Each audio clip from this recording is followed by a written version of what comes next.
بسم اللہ الرحمن الرحیم۔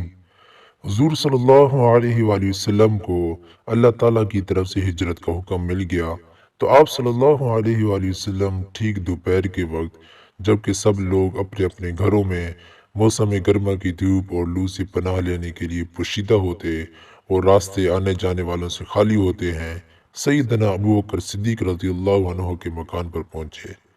چونکہ خلاف معمول دوپہر کے وقت تشریف لے گئے، لہٰذا ابو بکر صدیق رضی اللہ عنہ کو فوراً شبہ ہوا کہ ضرور ہجرت کا حکم نازل ہو گیا ہے۔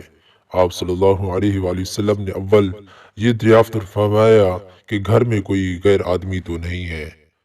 جب اطمینان ہوا کہ سیدنا ابو بکر صدیق رضی اللہ عنہ اور ان کی دونوں بیٹیوں آسماء رضی اللہ عنہا اور عائشہ رضی اللہ عنہا کے سوا اور کوئی نہیں ہے، تو آپ صلی اللہ علیہ وآلہ وسلم نے فرمایا کہ مدینہ کی طرف ہجرت کا حکم نازل ہو گیا۔ سیدنا ابو بکر صدیق رضی اللہ عنہ نے دریافت کیا کہ رفیق سفر کون ہوگا؟ آپ صلی اللہ علیہ وآلہ وسلم نے فرمایا کہ تم میرے رفیق سفر ہوگے۔ یہ سن کر جوش مسرت سے سیدنا ابو بکر صدیق رضی اللہ عنہ کے آنسو ٹپ ٹپ گرنے لگے۔ انہوں نے فرمایا کہ یا رسول اللہ صلی اللہ علیہ وآلہ وسلم، میں نے دونوں اونٹنیاں پہلے ہی سے خرید کر اور خوب کھلا پلا کر موٹی تازی کر رکھی ہیں۔ ان میں سے ایک آپ صلی اللہ علیہ وآلہ وسلم کی نظر کرتا ہوں۔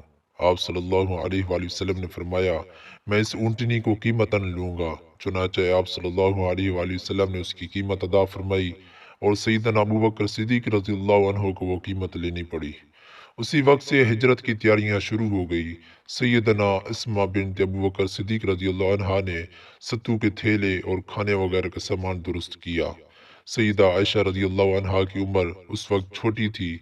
آپ صلی اللہ علیہ وآلہ وسلم اسی وقت سیدنا ابو بکر صدیق رضی اللہ عنہ کو اطلاع دے کر اپنے مکان واپس تشریف لے آئے۔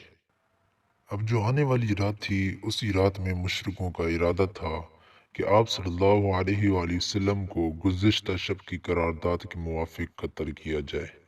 چنانچہ انہوں نے رات سنسان ہوتے ہی آ کر آپ صلی اللہ علیہ وآلہ وسلم کے مکان کا محاصرہ کر لیا اور اس انتظار میں رہے کہ جب آپ صلی اللہ علیہ وآلہ وسلم رات کے وقت نماز پڑھنے کے ارادے سے باہر نکلیں گے تو آپ صلی اللہ علیہ وآلہ وسلم پر یک لخت حملہ آور ہوں گے۔ آپ صلی اللہ علیہ وآلہ وسلم نے وحی الہی کے موافق سیدنا علی رضی اللہ عنہ کو اپنے بستر پر سلا دیا اور اپنی چادر ان پر ڈال دی۔ اب مانتے ہیں جو اہل مکہ کی آپ صلی اللہ علیہ وآلہ وسلم کے پاس تھی، وہ بھی سیدنا علی رضی اللہ عنہ کو سپرد کر کے سمجھا دیا کہ صبح اٹھ کر یہ امانتیں ان کے مالکوں کے پاس پہنچا دینا، اس کے بعد تم بھی مدینہ کی طرف آ جانا۔ یہ سب کام کر کے رات کی تاریکی میں آپ صلی اللہ علیہ وآلہ وسلم گھر سے نکلے۔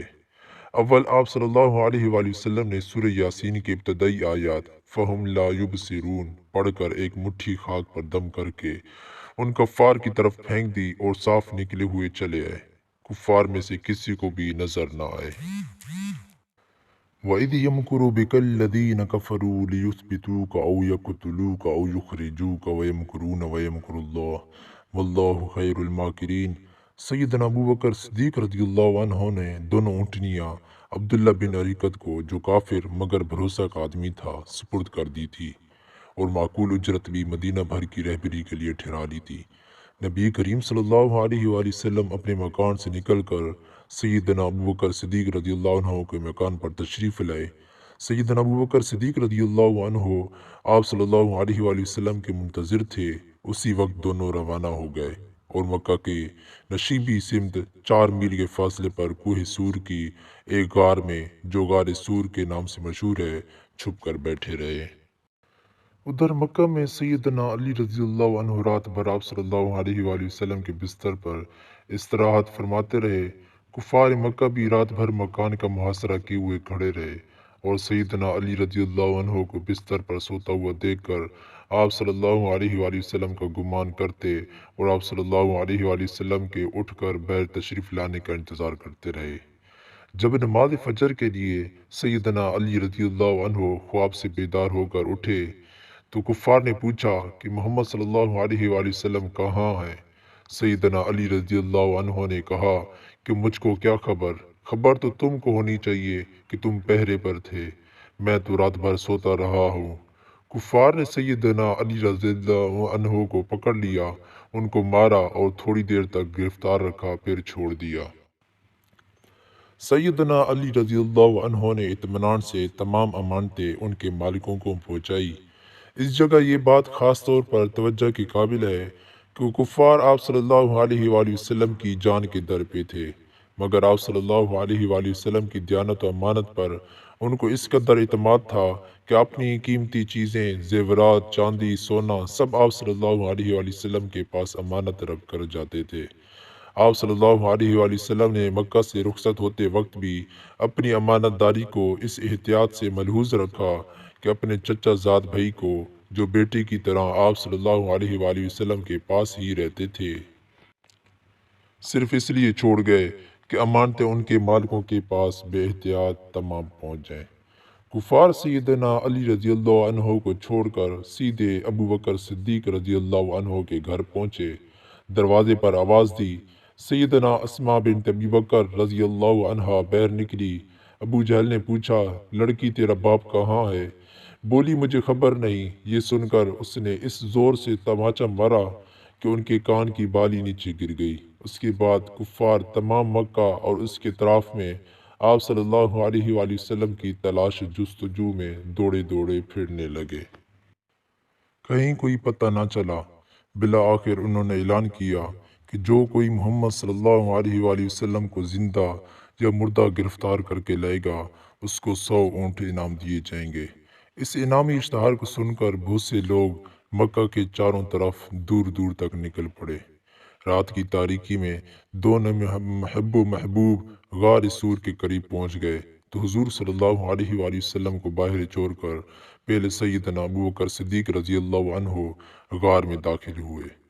اس کو اندر سے صاف کیا، اس کے اندر جہاں جہاں سوراخ تھے ان کو ٹٹول ٹٹول کر ان میں اپنے بدن کے کپڑے پھاڑ کر رکھ دیے۔ اس طرح تمام روزن بند کر کے پھر حضور صلی اللہ علیہ وآلہ وسلم کو اندر لے گئے۔ یہ دونوں آفتاب و مہتاب کامل 3 دن اور 3 رات غار میں چھپے رہے۔ قریش کے بڑے بڑے سردار انعامی اشتہار مشتہر کر کے خود بھی سراغ رسانوں کا ہمراہ لے کر نقش قدم کا سراغ لیتے ہوئے غار سور کے منہ تک پہنچ گئے۔